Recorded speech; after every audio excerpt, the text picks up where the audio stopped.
लपंडाव मालिकेच्या पुढील काही येणाऱ्या भागांचे अपडेट जाणून घेऊया आपल्या आजच्या या व्हिडिओमध्ये. चला तर मग प्रेक्षकांनो सुरुवात करूया आपल्या व्हिडिओला. तर आपण पाहणार आहोत की कशा पद्धतीने आता कबीर सगळी सखीची संपत्ती सखीला परत मिळवून देणार आणि मनस्विनीला तिची लायकी दाखवणार. आता नेमकं कसं आणि काय घडतं हे सगळं आपल्या व्हिडिओमध्ये सविस्तर पाहूया. परशू आणि मीनाक्षी घरामध्ये काम करत असताना मनस्विनी त्यांच्यावरती बंदूक रोखते. दोघंही जण खूप जास्त घाबरतात. त्यावेळी तिकडे गौतम काका पोहोचतो. आता गौतम काका तिकडे येतो आणि मनस्विनीला त्या दोघांवर बंदूक रोखलेली बघून रागवतच म्हणतो, काय चाललंय तुझं? काय समजतेस काय स्वतःला?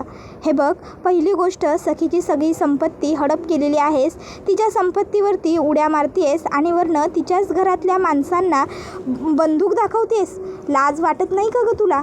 लाज नावाचा मुळात प्रकार असतो हे तुला माहीतच नसेल म्हणा. त्यात तुझा काय दोष? त्याबरोबर आता मात्र मनस्विनी लगेचच इकडे त्याच्या जवळ येते आणि त्याला म्हणते गौतम. त्यावर गौतम म्हणतो निघ. त्याबरोबर मग मनस्विनी तिकडनं चालती होते. त्यावेळी मग आता गौतम काका म्हणतो, काय चाललंय तुम्हा दोघांचं इकडे? त्यावेळी मग आता मीनाक्षी काकू म्हणू लागते, अहो गौतम भाऊजी, हे बघा आम्हाला काय सापडलं.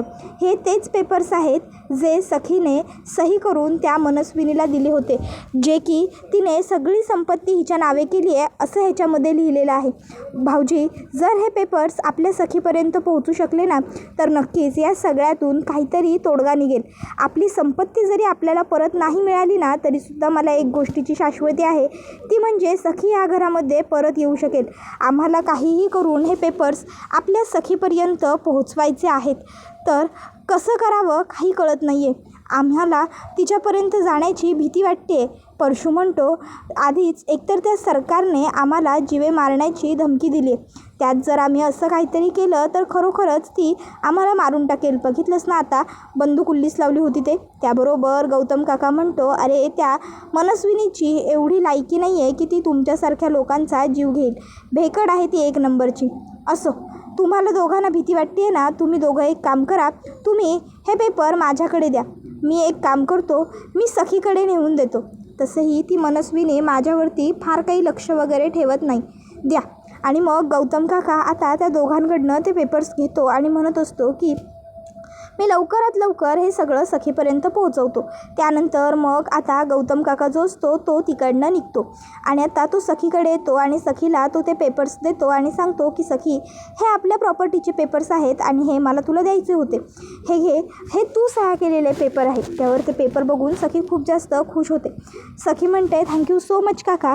आता लवकरात लवकर मी या पेपर्सच्या मदतीने सरकारवरती लीगल ॲक्शन घेईन आणि मग लवकरच या सगळ्यातून मी बाहेरसुद्धा पडीन. डोंट वरी. त्याबरोबर मग गौतम काका म्हणतो की ठीक आहे, तुला जे योग्य वाटेल ते तू कर. बरं चल बबडू, मी आता निघतो. मी इथे फार वेळ थांबायला नको. मी जर इकडे थांबलेलो त्या मनस्विनीला कळलं तर मग तिला 1760 प्रश्न पडतील की मी इकडे का थांबलो, कशासाठी थांबलो वगैरे वगैरे. चल. आणि मग आता लगेचच तो तिकडनं निघून जातो. सखी आता कबीरकडे येते आणि कबीरला ते पेपर दाखवत सांगते की हे बघ, हे प्रॉपर्टीचे ते पेपर्स आहेत ज्यांच्यावरती मी सह्या केल्या होत्या. त्याबरोबर हे ऐकल्याच्यानंतर कबीर म्हणतो की काय सांगताय, हे पेपर्स तुमच्याकडे कसे आले? मग सखी सांगते की मला गौतम काका देऊन गेला. त्यानंतर मग आता कबीर हा सखीला म्हणतो चल माझ्याबरोबर आणि तो सखीला त्यांच्या लीगल ॲडवायझरकडे घेऊन येतो. आता तो तिकडे आल्यावर लगेचच ते विचारतात की काय तुम्ही इकडे काय करताय? मग कबीर सांगतो की ॲक्च्युली सर, माझ्या बायकोला तिच्या खोट्या आईने म्हणजेच मनस्विनीने फसवून तिच्या प्रॉपर्टीच्या पेपर्सवरती सह्या घेतलेल्या आहेत आणि आता सखीला तिने घरातनं बाहेरही काढलेलं आहे. पण आम्हाला ते प्रॉपर्टीचे पेपर्स सापडलेत. मग आपण आता काय करू शकतो? त्याबरोबर मग आता तो लॉयर पहिले तर ते पेपर चेक करतो आणि म्हणतो की हे ओरिजिनल पेपर आहेत. त्यावर मग सखी म्हणते, आपल्याला काही करता येऊ शकतं का? त्यावर मग ते सांगतात की हो, अर्थात आपण हे पेपर फाडून टाकू शकतो, डिस्ट्रॉय करू शकतो. जर हे पेपरच नसतील तर तुम्ही यांच्या नावावरती प्रॉपर्टी केली आहे असा कुठला पुरावा शिल्लक राहणार नाही आणि जर कुठला पुरावा राहणारच नाही तर मग तुम्ही यांच्या नावावर प्रॉपर्टी केली आहे या बोलण्याचा यांच्याकडे कुठला हक्कही उरणार नाही. त्याबरोबर हे ऐकल्याच्यानंतर मग सखी खूप जास्त खुश होऊन जाते. आता सखी म्हणते, म्हणजे मला माझी सगळी संपत्ती, मला माझं सगळं वैभव परत मिळू शकेल का वकील साहेब? त्यावर वकील म्हणतात की हो हो नक्कीच, डोंट वरी, याची सगळी लीगल प्रोसिजर मी कंप्लीट करून घेतो. त्यानंतर मग सखी आणि कबीर तिकडनं बाहेर पडतात. आता सखी कबीरला म्हणते, खरंच थँक्यू सो मच. तू माझी मदत केलीस म्हणून हे सगळं शक्य झालं, नाहीतर माझी प्रॉपर्टी वगैरे परत मिळवणं मला इतक्यात शक्य झालं नसतं. कबीर म्हणतो, काही हरकत नाही हो, स्वतःच्या तोंडाने स्वतः मान्य केलं ना की हे सगळं माझ्यामुळे शक्य झालं, एवढंच माझ्यासाठी खूप आहे. असो, आता कमीत कमी माझ्याबरोबर जरा कमी भांडत चला आणि मला जमेल तितकं चांगलं बोलतही जा. नाही, सतत प्रत्येक वेळी माझ्याबरोबर भांडतच असताना म्हणून म्हणतो.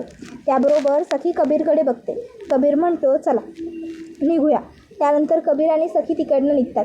कबीर म्हणत असतो, बेबी सरकार, कायम लक्षात ठेवा, मी असणार आहे कायमच तुमच्याबरोबर. मी त्या सरकारला कधीही तुम्हाला त्रास वगैरे देऊ देणार नाही आहे. ती सरकार स्वतःला काय समजते ते तिला समजू द्या, पण हा कबीर किर्लोस्कर तुमच्या आयुष्यात असताना तुमच्या आयुष्यात दुःख येणार नाही, ही जबाबदारी त्याची. सखी म्हणते, अहो काय हो कबीर सर, काय बोलताय मनातल्या मनात एवढं? मनात बोलण्यापेक्षा समोरच्याशी बोलावं. कबीर म्हणतो, तुम्हाला काय माझ्या मनातला आवाजही येतो की काय ऐकू? सखी म्हणते, हो, सगळं कळतं मला तुमच्या मनातलं. त्यानंतर मग आता दुसऱ्या बाजूला इकडे जी मनस्विनी असते ती विचार करते की नक्की ते परशू आणि मीनाक्षी दोघंजणं सोबत कुठे चालले असतील, नक्की त्यांचं काय काम असेल बाहेर एकत्र. मगाशी तो गौतममध्ये आला आणि त्यामुळे सगळी काही गडबड होऊन गेली. त्यांना प्रॉपर्टीचे पेपर्स वगैरे तर सापडले नसतील ना घराची साफसफाई करताना, आणि तेच प्रॉपर्टीचे पेपर्स घेऊन ते सखीकडे वगैरे निघाले नसतील ना. नाही, मी असा विचारही करणं चुकीचं आहे. मला आत्ताच्या आत्ता जाऊन तिकडे चेक केलं पाहिजे, ते पेपर्स तिथे आहेत की नाही हे बघायला हवं. मग मनस्विनी तिकडे येते आणि मनस्विनी आता बघते तर काय, प्रॉपर्टीचे पेपर्स जिथे तिने ठेवलेले असतात तिथे नसतात. आता ते बघितल्याच्या नंतर मग मात्र इकडे मनस्विनी ही घाबरते. मनस्विनी विचार करते की गेले कुठे प्रॉपर्टीचे पेपर्स, कुणी घेतले प्रॉपर्टीचे पेपर्स. मग तिला आता विचार पडतो की कुणी केलं असेल हे सगळं, का केलं असेल. मग आता ते सर्व विचार तिच्या मनामध्ये फिरत असताना तिच्या डोक्यात लगेचच येतं ते म्हणजे इकडे तिची ती आई. तिला वाटतं की माझ्या आईनेच हे सगळं केलेलं असणार. मग ती नंदाला हाका मारते, आई लवकर ये आई. त्याबरोबर मग नंदा तिकडे येते. नंदा तिकडे आल्याच्या नंतर मग लगेचच ती म्हणते, का माझ्या नावानं शिरात आणायलास. त्याबरोबर मनस्विनी नंदाला म्हणते, आई मला सरळ शब्दात विचारते, सरळ शब्दात उत्तर दे, प्रॉपर्टीचे पेपर्स कुठे आहेत. त्यावर ती म्हणते, अगं कसल्या प्रॉपर्टीचे पेपर्स, काय बोलायल्यास. त्यावर मग मनस्विनी म्हणते, सखीने माझ्या नावावर प्रॉपर्टी केली आहे, त्याचे जे लीगल पेपर्स होते ते सगळे पेपर्स कुठे आहेत आई. त्याबरोबर मग मनस्विनी म्हणते, बोल, मी तुझ्याशी बोलते.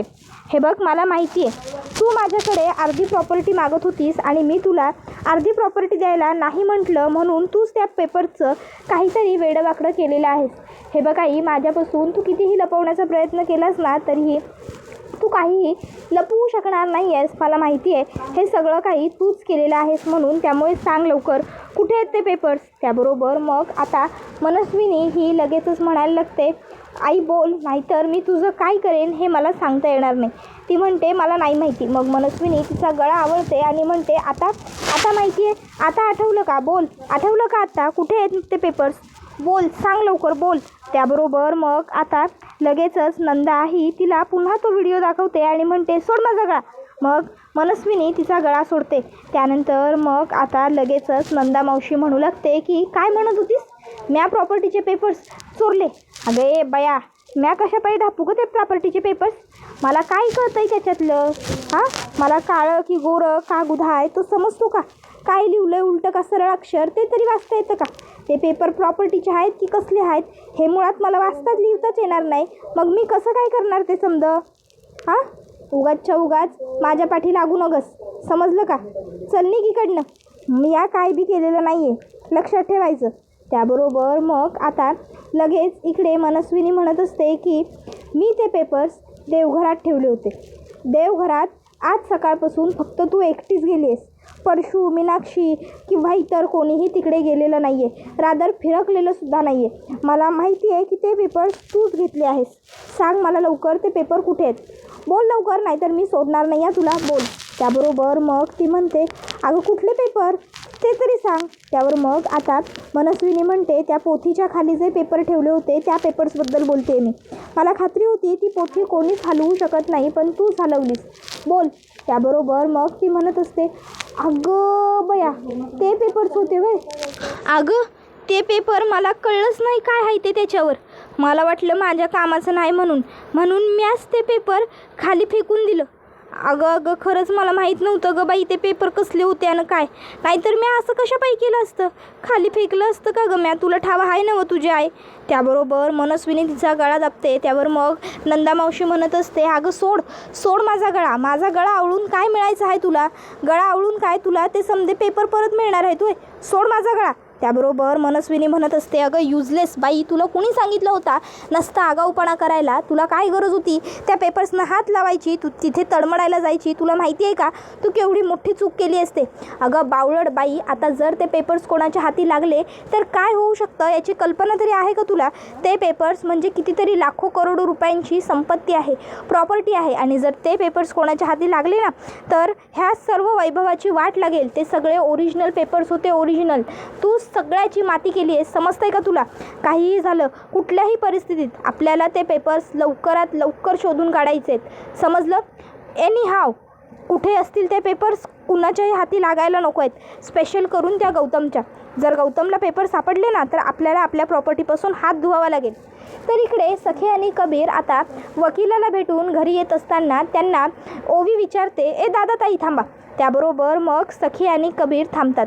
मग ती म्हणत असते की मला शाळेमध्ये मैत्री या विषयावरती निबंध लिहायचा आहे. मी निबंध तर लिहिला आहे, पण अशा काहीतरी 2-3 ओळी सांगा ज्या काहीतरी खास असतील, त्या फक्त माझ्याच निबंधात असतील. त्याबरोबर मग कबीर तिला म्हणतो, खास काय सांगणार गं. मग सखी म्हणते, काय हवं आहे ओवी तुला. त्यावर ओवी म्हणते, काहीतरी सांगा ना मैत्रीबद्दल. मग कबीर म्हणतो, मैत्री म्हणजे विश्वास. सखी सांगते, मैत्री म्हणजे सुखदुःखात मिळणारी साथ. त्यावर कबीर सांगतो, मैत्री म्हणजे निस्वार्थ विश्वास. असं मग आता आणखीन 3-4 वाक्य ते दोघं तिला सांगतात. त्यावर ती म्हणते, बस थँक्यू सो मच. आता माझ्या एसे एकदम व्यवस्थित कंप्लीट झाला आहे. आम्हाला एसेच्या सुरुवातीला आणि शेवटीला 4 ओळी लिहा असं सांगितलं होतं, म्हणून मी आले होते तुमच्याकडे. Thank you so much. आणि मग ती तिकडनं निघून जाते. कबीर आणि सखी एकीमेकीकडे बघतच राहतात आणि हा व्हिडिओ इथेच संपतो. व्हिडिओ आवडला असेल तर व्हिडिओला लाईक करा, चॅनलवर नवीन असाल तर चॅनलला सबस्क्राईब करा आणि बेल आयकॉन आठवणीने प्रेस करा, जेणेकरून तुम्हाला पुढच्या प्रत्येक व्हिडिओचं नोटिफिकेशन मिळत जाईल आणि सर्व व्हिडिओंचा आनंद अगदी उत्तम पद्धतीने घेता येईल. धन्यवाद.